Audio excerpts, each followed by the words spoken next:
পরিচয় করিয়ে দিই, ও আমার হাজব্যান্ড অনেক মাহমুদ, আর ও আমার ফ্রেন্ড মেঘলা।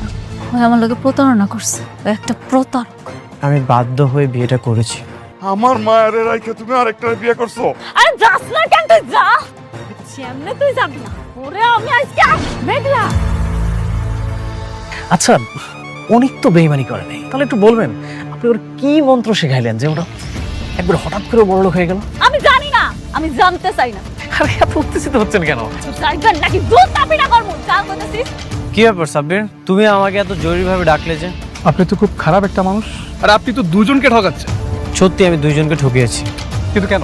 আমাদের জীবনে মাঝে মাঝে কিছু কঠিন বাস্তবতার সম্মুখীন হতে হয়, ঠিক তখন কাছের মানুষের সাথে বেইমানি করা ছাড়া আর কোনো উপায় থাকে না।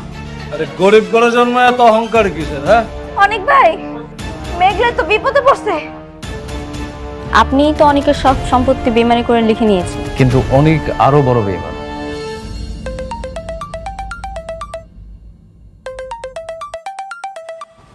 হ্যালো, অনেক ভাই, উস্তাদ মেঘলার বান্ধবী। হ্যাঁ বলো। ভাই, মেঘলা তো বিপদে পড়ছে।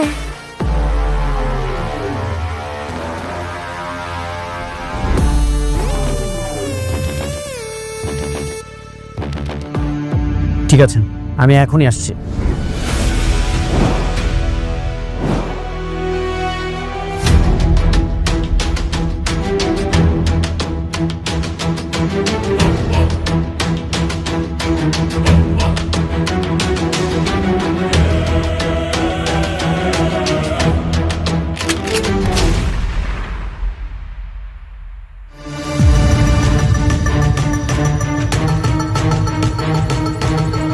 জামালের বাচ্চা, তোর এত বড় সাহস, তুই মেঘলার গায়ে হাত দিয়েছিস? ফকির নেমের জন্য তুই আমার কলাতে জানোস তুই আমি কে?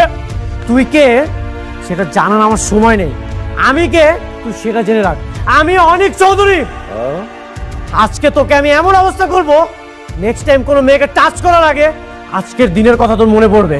আর তুই যাকে গরিব ফকিনি বলছিস, ওকে জানিস?